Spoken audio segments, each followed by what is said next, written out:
got to be honest with you. Thank you, Mike. Thanks for all you're doing with the Sierra Club. Thank you to all of our other environmental colleagues here. I need to make an admission. I grew up in Buffalo, New York. I'm a Lake Erie guy, and so I am rooting for the Cleveland Cavaliers. Okay, folks? I coach my 14-year-old in basketball, and when Steph Curry is playing, I tell my kids, you know, he is lights out, first ballot Hall of Famer, but don't try and do what he's doing, because I got all my kids who want to just shoot threes right now. So it's been very challenging.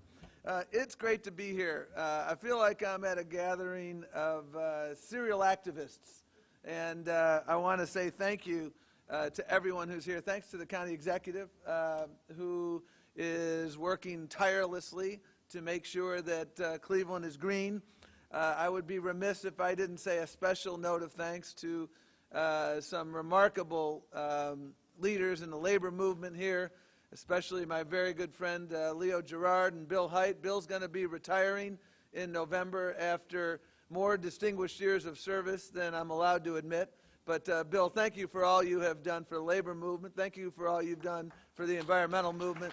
And thank you for making sure that your son has your passion about making sure that America succeeds. And Leo has taught me, and I know Leo has taught the president, because the president relies on Bill and Leo and so many other labor leaders with regularity. And Leo has taught me above anything that you don't define success simply by the size of your membership, but you define it by the number of people you help day in, day out, and how we do and build in terms of building an America that works for everyone. So I want to say thank you to all of them. And it's always great to be back here. I've had many, many visits here to Cleveland, and again, I have great Lake Erie roots as well.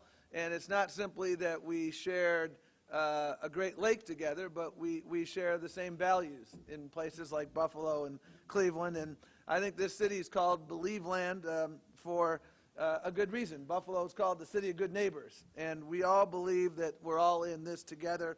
And we all believe, as my parents taught me, that you know, if you blow out your neighbor's candle, it does not make your candle shine any brighter.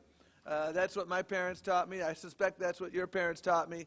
And that's what this community teaches us.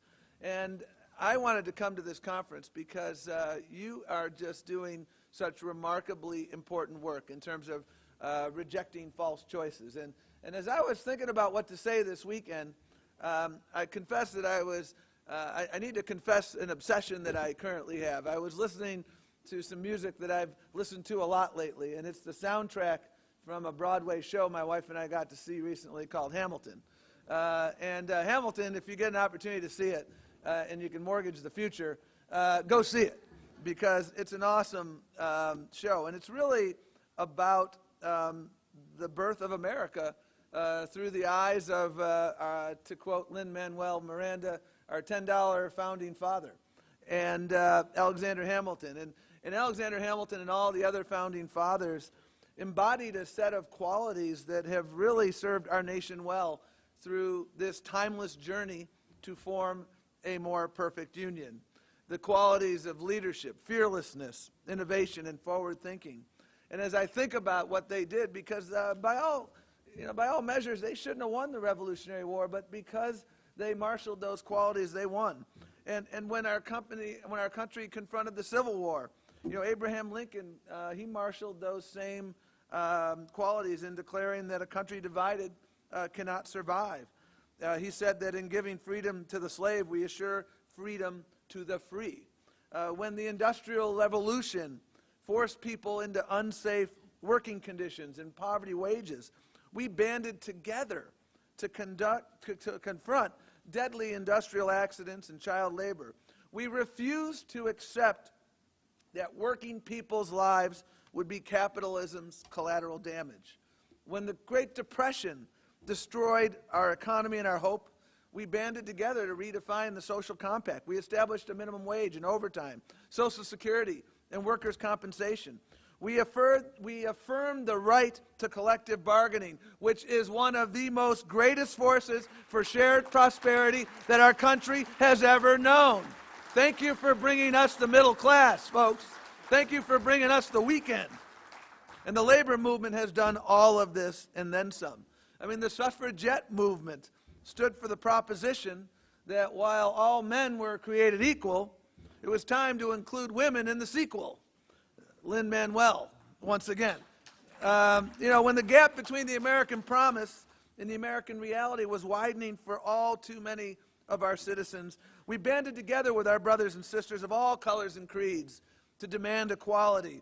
Walter Reuther stood right there with Martin Luther King Jr. at the March on Washington, which, as you know, was a march for both jobs and justice, because they knew that we cannot have one without the other. In every single instance, from the future, we shaped it and we embraced it. We didn't shrink from the future. We built a bigger table instead of a higher wall. And so today, with our environment having emerged as a fundamental economic, public health, and moral challenge, what are we going to do? And that is the fundamental question. Are we going to simply throw up our hands and say this is too hard? Are we going to turn against each other rather than toward each other? Are we going to fight yesterday's battles? Well, I'll tell you, I have a one-word answer, and frankly, I have a two-word answer that's more appropriate, which is hell no. We're going to come together, because everyone in this room, starting with your wonderful Senator, Sherrod Brown, who just walked in, they know that tackling big interrelated challenges requires us to summon our values. And if anyone thinks you can solve any of these problems in a vacuum, you can send them to a higher authority, Pope Francis, who told us, you know what, we are not faced with two separate crises, one environmental and the other social, but rather with one complex crisis, which is both social and environmental. Strategies for a solution demand an integrated approach to combating poverty, restoring dignity to the excluded, and at the same time protecting nature. Every single day, all of you serial activists in this room take up that challenge, fighting on behalf of working people and the world we live in. Protecting the environment, like every challenge our nation has ever taken up, requires us to summon these four qualities that I saw in Lin-Manuel and in George Washington and all the people from the founding of our nation to this day. Leadership, innovation, forethought, and fearlessness. These are the qualities that define America, and these are the qualities that define the Blue-Green Alliance. Leadership means thinking long-term. It means rejecting false choices. It means not getting trapped in what one CEO said to me was the quarter-by-quarter earnings vortex, and instead building something that lasts. It means confronting foreign countries that aren't playing by the rules. Innovation means moving forward without leaving anybody behind. Innovation is America's middle name, but what I've learned more than anything in my life's work is that the key to long-term success has always been inclusive innovation that benefits everyone. Forethought or forward thinking means seeing around corners. It means playing chess instead of checkers. It means not allowing the challenges of today to blind your ability to envision a better tomorrow. Fearlessness means tackling these challenges head on. It means recognizing, as the late, great Muhammad Ali once said, he who is not courageous enough to take risks will accomplish nothing in life. When these qualities are at the heart of everything we do, and we can reject those false choices that hold us back, because rejecting false choices is really at the heart of the Blue-Green Alliance. And in my work over the course of the last quarter century, I have constantly observed and confronted false choices. I did a lot of work in the police reform context, and I heard it said with such frequency that the only way to ensure safe streets is to cut constitutional corners. That could not be further from the truth, my friends. Constitutional policing and effective policing go hand in hand. They're not mutually exclusive. I spent a lot of time protecting homeowners against unscrupulous lenders who would use the corrosive power of fine print to transform the American dream into the American nightmare. And they succeeded, especially during the Bush administration, when there were no regulators at the gate regulating what should have been the industry that should have been under common sense control. But again, the false choice prevailed. And they said, you know what? if you regulate, then you create an unsound climate for lending. You either protect consumers or you protect business. That is a false choice. And the reason, or one of the greatest reasons why we saw this bubble burst, is because of the lack of regulation, the lack of common sense regulation. We can, in that space, have common sense regulation and a sound climate for lending. And in fact, the failure to do so hurt not only consumers, but it hurt businesses who were playing by the rules. So we must see this. And I'll tell you, as I work at the Department of Labor, almost every day my colleagues at the Occupational Safety and Health Administration and I hear a tired argument that businesses can either protect workers or turn a profit. I've seen that time and time again, and that is simply dead wrong. And the good news is this. Everywhere I go in this job, I see so many people who've rejected these false choices. They think long-term when it comes to worker training and worker safety, as well as environmental stewardship. That approach is how we build an economy that works for everyone. And as a result, I make house calls. Because you know what? If you're going to do this job, you got to make house calls. And I've met so many people who are building profitable businesses, taking care of their workers, and safeguarding the environment. And one of those remarkable house calls I made was in Bowie, Maryland recently, when I went to the International Masonry Institute, which proves that it's a false choice to say that you can protect your workers or grow a business.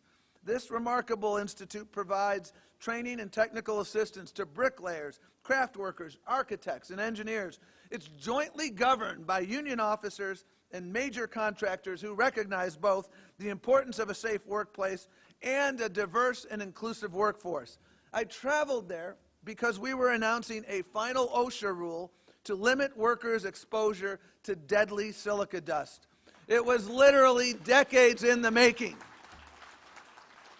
And if you get on our website, you can watch a conference from 1936 where Labor Secretary Frances Perkin, the gold standard of all labor secretaries, convened a national conference on silicosis. She said 80 years ago that silica was a killer, and it took 80 years for our public policy to catch up with the science.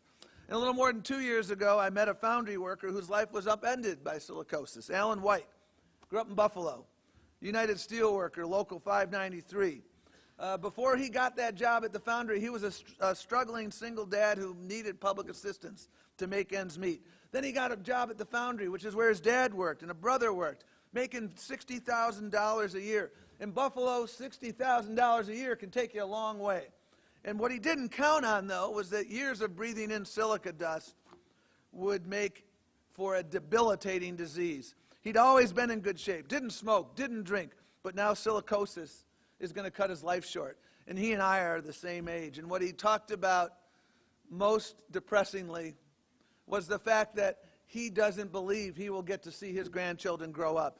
Nobody should ever have to walk into a job and give up their lives to do that job. That's not who we are as Americans.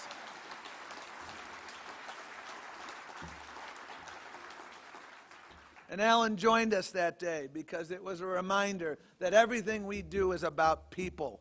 Facilities like IMI prove that worker safety and growth can go hand in hand. And so too, my friends, creating middle-class jobs and generating clean energy. I have learned this in my work at the Department of Labor. I've learned this in my work in local government. And you know, as I was reflecting on my remarks today, it reminded me that July 18th, 2013 was kind of a fun day for me, and it was a fun day for my colleague Gina McCarthy because we got confirmed on the same day. I was one of the last people that needed 60 votes back in the filibuster era, and I got 60 on the nose.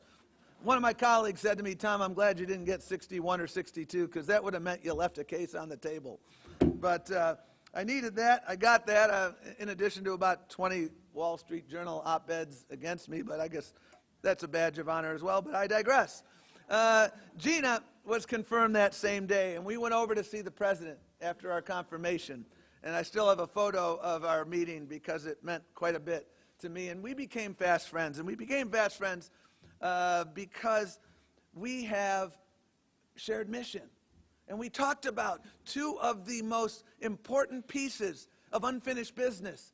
The unfinished business of making sure that the economic wind that is at our back results in shared prosperity for everyone. That is the basic work of the Department of Labor and the work of the Environmental Protection Agency of ensuring that we attack climate change, that we are environmental stewards. And so we have come together around these shared missions because that is so inextricably intertwined. And we have seen, and you see in your work, that there are tremendous possibilities if we simply exercise leadership, continue to insist on inclusive innovation that creates win-win opportunities, and be fearless and forward-thinking. And the President is doing exactly that.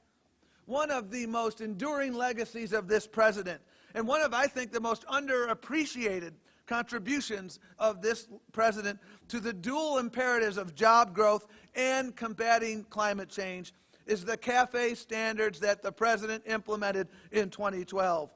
I filled up my Ford C-Max just yesterday, paid $25 as opposed to the $72 we used to pay for the minivan a few years back. And you know what? It has a range of about 500 miles. This CAFE initiative, as you know because you helped fight for it, will save consumers more than $1.7 trillion at the gas pump and reduce U.S. oil consumption by 12 billion barrels and reduce greenhouse gas emissions from cars and light trucks in half by 2025. Now, the Calamity Howlers, thanks to you, by the way. Thanks for your work in that. And the Calamity Howlers said these things would lead to the loss of jobs. And by the way, these were the same Calamity Howlers that said that when the auto industry was on life support, we should pull the plug. I'm touched by their newfound concern for auto jobs. But here's the deal, folks. Last year was the best year for auto sales ever. And it capped a 6-year period that's been the best 6-year period since the end of World War II. Job opportunities abound in the ever-adapting auto industry. Recent collective bargaining agreements have enabled workers to share in the renewed prosperity of the big three automakers. So leadership matters. And so does using all the tools in your toolkit, including the rulemaking tool that we use for silica, the EPA rulemaking tools that are creating a cleaner environment. And there are enormous opportunities as well, as you know, in the solar and wind power spaces. We're investing heavily to ensure that there's a skilled workforce to handle these opportunities. And so, for instance, a few months back, I traveled to Toledo to visit the Toledo Electrical Joint Apprenticeship and Training Committee. Ohioans, as you know, growing wind energy, this is an industry of the future, and it is a middle-class job creator of the future. And apprenticeship is a way to help build that middle-class career in the wind energy context. You know apprenticeship works because unions own the original patent on apprenticeship. And all the work that you do, it works for workers, it works for employers. The average starting salary of an apprentice is over $50,000 a year. It works as an investment for the federal government. Every federal dollar we spend on apprenticeship, a $27 return. And so the state-of-the-art facility is run jointly by IBEW Local 8 and the local chapter of the Electrical Contractors Association. The apprentices are completing thousands of hours on the job, and the Earn While You Learn model enables them to feed their family while they're building that middle-class career. And I met an apprentice named Nathan Eaton. He was in the 4th year of the wind turbine maintenance program, and actually he had grown into an instructor position. And he told us that the turbine operation and maintenance, as you know, is not an easy job, because dealing with electricity makes safety paramount, and the electrical workers need to be able to trust each other. But this is an example of an opportunity that exists because you have come together. And that is why it's so critically important to continue these investments in wind and solar. And that's why I was so excited recently when I went back to my hometown of Buffalo and visited the old Republic Steel site. In my youth, Republic Steel was an opportunity for thousands of people to punch their ticket to the middle class. But it's been shuttered since 1984. Back in the day, it was bustling. And it's been shuttered for literally 3 decades. But I was so excited to see the blue-green DNA in action because as we speak, they are constructing the largest solar panel manufacturing facility in the Western Hemisphere at the Republic Steel site. The largest solar panel facility in the Western Hemisphere. And we're working with a wide array of leaders and the company to ensure that the middle-class jobs that come to that plant are accessible to everybody.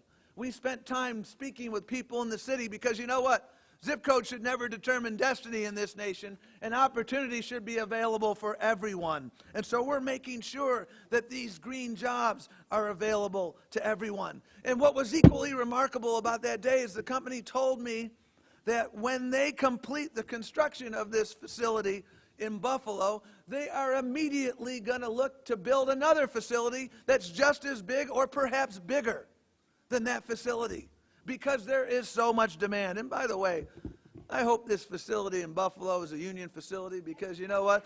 The steel workers and so many others made that place work when it was Republic Steel, and they ought to make that place work again when it opens. And I hope it'll get there. But you know what? We have to make sure that we are continuing these investments. And the other thing we have to do that we are not, frankly, doing as good a job of at the moment is we got to continue to make sure that we're building not only solar panels but wind turbines here in America, because we can do that. And in order to ensure that this happens, this is about leadership, and we've got to be vigilant to enforce anti-dumping laws. I know what's happening in the steel industry. And if we're going to create an industry of solar panels and wind turbines, we need to understand some of the global headwinds that are there. And we need to make sure that we understand that we have to create a level playing field for companies that are going to invest in the production of these wind turbines and solar panels here in America. I think we can build a thriving industry where we're making these things in America and we're repairing them in America, and we're growing green energy in America. But we need to make sure that we are leveling the playing field. There are so many of these opportunities, and there's so many other tremendous opportunities for shared prosperity to attend in this context. And we need to think about this because, you know, folks, in the category of what should be low-hanging fruit, we need to repair our infrastructure. Flint was an abomination. It was unconscionable. It's a preventable crisis, and it can be prevented by investing in our infrastructure. I was talking to some of our leaders before I came on this morning, and this is a staggering statistic. 7 billion gallons of potable drinking water is lost every day because of our leaky pipes. 2.6 trillion gallons a year. You know, some of our pipes are so old, if they were, you know, people, they'd be on Medicare. And frankly, if some of you ever used to watch Willard Scott, you know, a lot of them would get that photo because they just turned 100, you know. And so we've got to deal with this. The same thing with methane gas, which can be a killer. We have to invest in these infrastructure items. This should be the low-hanging fruit. But I'll tell you, I need your help. I need you to advocate in Washington for these investments. Investments in infrastructure used to be bipartisan, but the Tea Party has taken over the House and the Senate, and now it's the fairy dust theory of infrastructure investment. Fairy dust will come down from heaven and repair our roads and bridges and water pipes. And you know what? That isn't going to happen. We need to summon the angels of Dwight Eisenhower, who invested in our road infrastructure, and do this low-hanging fruit. And we need your help. We also need your help in another area that is very near and dear to my heart. And that is understanding that as we move forward, and my father always taught me that if there's one constant in life, it's change. Understanding it as we move forward with our progress, there are going to be some folks who are going to have to retool. And one of the things we do at the Department of Labor is spend a lot of time in places like Buffalo. You know, I was 12 years old when my dad died. My surrogate father was a Teamster. And you know what? A 10th grade education could buy you a middle-class career when I was a kid. And for all too many communities, that's been lost. And when he lost his job, He lost his home. He lost his dignity. And he didn't have people there helping him to upskill. He had the talent, but there weren't the people there to help him. And we need to make sure that we are doing that for people. We need to make sure that in communities where jobs are being lost and in all likelihood they're not going to be replaced, that we're helping them. And that is why I traveled recently to coal country, to Pikeville, Kentucky, and I was inspired by the people I met at a company called BitSource. BitSource, I met with 15 coal miners. They were former coal miners. They'd lost their jobs. They were generational coal miners. And for those of you who've lived in a city like Cleveland or Buffalo or coal country, Alabama, coal country, Kentucky or West Virginia, you understand that it's more than a job. It's your identity as a community. It's your identity as a person.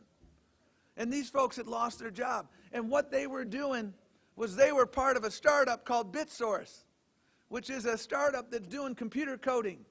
None of these folks had turned on a computer in their lives until about 2 or 3 months ago. But one guy told me, you know what? I just got offered my job back at the coal mine last Friday. And I told them no, because I have a future here. Because at BitSource, their motto is from coal to code. And I had another man who said to me, he had a photo of his 1-year-old on his screensaver. And he said, you know what? When my kid gets to be 7 and 8 and says, Daddy, I can't do this, I'm going to say to him, yes, you can, because I couldn't turn a computer on. And then I got here, and I upskilled. And now I have punched my ticket to the middle class once again. The grit and determination of people. We can never leave them behind. A society that leaves anyone behind is a society I don't want to have any part of. And that is what it's all about, shared prosperity, making sure we help these folks to compete and help these folks to upskill and help these folks to transition when it is clear that jobs that they have lost, there's a high likelihood they won't come back. And so we need to make sure as we move forward on this alliance that we do continue to be mindful of that and support those investments, because all of those folks there were being supported with Department of Labor investments. I like to think of us as Match.com. You know, we match job seekers who want to punch their ticket to the middle class with businesses who want to grow, and we use the secret sauce of training and our partnership with unions, community colleges, and others to create those middle class jobs of tomorrow, and we do it everywhere in every zip code in this country. And one other thing we do, and this gets me to, I think, one of the enduring challenges of this conference and of this organization, and that is the challenge of building sustainable progress, because we know what works, but what we have to do moving forward is scale and sustain our progress. And, you know, one of the biggest challenges of growing a green economy is that we must always identify these scaling strategies, and they require capital investments. And one of the biggest potential sources of capital investments is your pension funds. And we have at the Department of Labor an agency that oversees the critical work of ERISA plan fiduciaries, ensuring that they are looking out for the best interests of workers and retirees. We believe that ERISA fiduciaries can perform their fiduciary responsibilities while at the same time directing the flow of capital to promising investment opportunities that have a social impact. You know about impact investing. It's growing at a tremendous and exciting clip. And one of the first things I heard when I was doing listening in this job was from many of you in this room.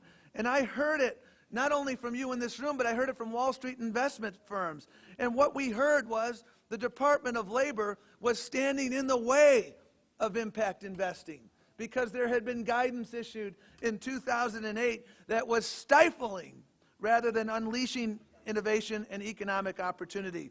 And so as a result of listening, we changed that guidance. And last October, we announced new guidance on economically targeted investments made by ERISA plans. And the guidance asserts quite simply that fiduciaries can take social impact into account as tiebreakers when investments are otherwise equal. This is part of the strategy to scale and sustain the investments. Because you know what? The new policy aligns the new guidance aligns our policy with the market reality so that we can finally catch up to the breathtaking and exciting change that we have seen in this space. And so I want to thank you, folks, for all the work that you have done, for all the listening, for all the advocacy that you have done. Bless you. And bless all of you for that matter. Because you know what? We're all about the same journey that George Washington and Alexander Hamilton were about. We're about that journey to form a more perfect union. And change is indeed a constant. And, you know, I have a sign on my desk that tells me how many days are left till the weekend. And I have that sign because it's a reminder of me that we need to live with a fierce urgency of now. Muhammad Ali once said, you know, you don't count the days, you make the days count. And that's what we have to do. He also said that a man who has no imagination has no wings. And so we must approach each day not only with that sense of urgency, but that sense of imagination. And I am a chronic optimist because I know I am in a room of both dreamers and doers.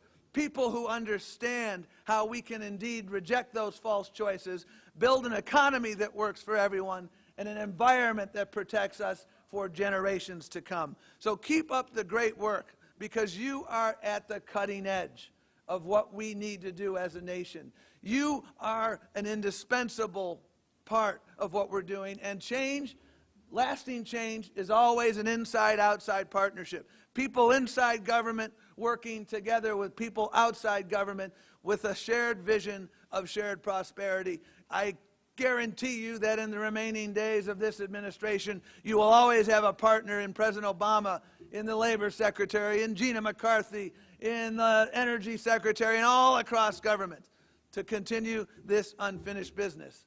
Thank you for your time, but more importantly, thank you for your leadership, thank you for your passion, thank you for your activism, thank you for your innovation.